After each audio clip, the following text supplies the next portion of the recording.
আসসালামু আলাইকুম রহমতুল্লাহ। প্রিয় দর্শক বন্ধুরা, আশা করি মহান আল্লাহ রব্বুল আলমিনে অশেষ মেহেরবানি ও দয়ায় আপনারা সকলেই ভালো আছেন।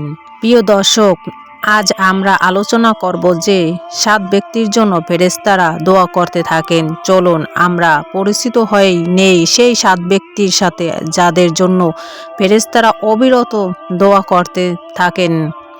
আপনিও চাইলে হতে পারেন সেই 7 ব্যক্তি একজন।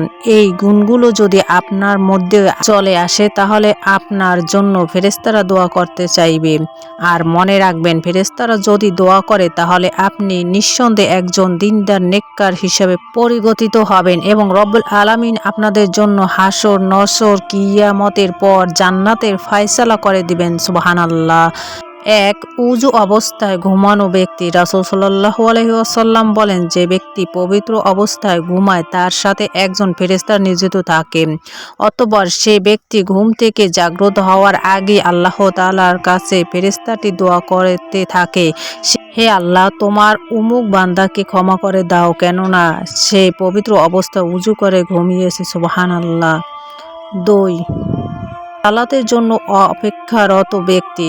আবু হুরায়রা রাদিয়াল্লাহু আনহু থেকে বর্ণিত, রাসূল সাল্লাল্লাহু আলাইহি ওয়াসাল্লাম বলেন, তোমাদের মাঝে যদি কোনো ব্যক্তি উযু অবস্থায় সালাতের জন্য অপেক্ষা করে মসজিদে বসে থাকে, সে যেন সালাতরত তার জন্য ফেরেশতারা দোয়া করতে থাকে, হে আল্লাহ, তুমি তাকে ক্ষমা করো, হে আল্লাহ, তুমি তার প্রতি দোয়া করো।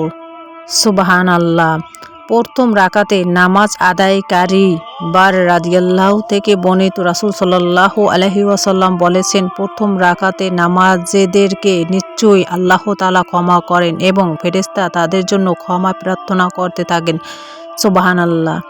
4, রাসূল সাল্লাল্লাহু আলাইহি ওয়াসাল্লাম এর প্রতি দুরূদ পাঠকারী। যে ব্যক্তি রাসূল সাল্লাল্লাহু আলাইহি ওয়াসাল্লামের প্রতি দুরূদ পাঠ করে আল্লাহ তাআলা তার উপর 70 বার দোয়া করে এবং ফেরেশতারা তার জন্য 70 বার ক্ষমা প্রার্থনা করে। অতঃপর বান্দা অধিক দুরূদ পাঠ করুক বা অল্প দুরূদ পাঠ করুক এটা তার ব্যাপার, কিন্তু 70 বার করলে ফেরেশতারা তার জন্য 70 বার ক্ষমা প্রার্থনা করতে থাকে।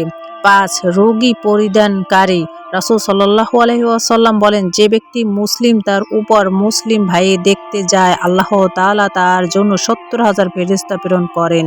তারা দিনে যে সময় এক মুসলিম ভাই উপর মুসলিম ভাইকে দেখতে গিয়েছে সে সময় হতে দিনের শেষ পর্যন্ত তার জন্য ক্ষমা প্রার্থনা করে এবং সে রাতে যে সময় দেখতে যায় রাতে সে সময় হতে ফেরেশতারা তার জন্য রাতের শেষ পর্যন্ত ক্ষমা প্রার্থনা করতে থাকে। সুবহানাল্লাহ। 6, মুসলিম ভাইয়ের জন্য দোয়াকারী। রাসূল সাল্লাল্লাহু আলাইহি ওয়াসাল্লাম বলেন, কোন মুসলিম তার অনুপস্থিত ভাইয়ের জন্য দোয়া করলে তা কবুল হয় এবং তার মাথার কাছে একজন ফেরেশতা নিয়োজিত থাকে। যখন সে ব্যক্তি তার ভাই কল্যাণ এর দোয়া করে তখন সে নিয়োজিত ফেরেশতা বলে আমিন, অর্থাৎ হে আল্লাহ, কবুল করুন এবং তোমার জন্য অনুরূপ এবং তোমার এ ভাইয়ের জন্য যা চাইলে তা আল্লাহ তাআলা কবুল করুক। 7, কল্যাণ এর পথে দানকারী। রাসূল সাল্লাল্লাহু আলাইহি ওয়াসাল্লাম বলেন, প্রতিদিন সকালে 2 জন ফেরেশতা অবরত করেন।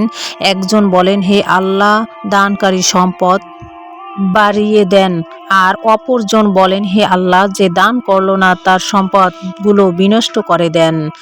তাহলে বন্ধুরা, আমরা কি এই 7 ব্যক্তির মতো হতে চেষ্টা করতে পারি না? অবশ্যই পারি। এর কোনো শর্ত এমন কোনো কঠিন শর্ত নয় যে আমরা তা পালন করতে পারবো না বা পালন করতে অনেক বেশি কষ্ট হবে। প্রিয় দর্শক, অত্যন্ত সহজ এবং সতর্কগুলো আমরা ইনশাল্লাহ এখন থেকে পালন করার চেষ্টা করব এবং প্রতিনিয়ত নিজেদের সাথে ফেরেশতা নিয়োজিত করব যেন আমরা জন্য প্রতিনিয়ত দোয়া করতে থাকে এবং নিঃসন্দেহে মহান আল্লাহ রব্বুল আলামিন ফেরেশতাদের দোয়া কবুল করে থাকেন।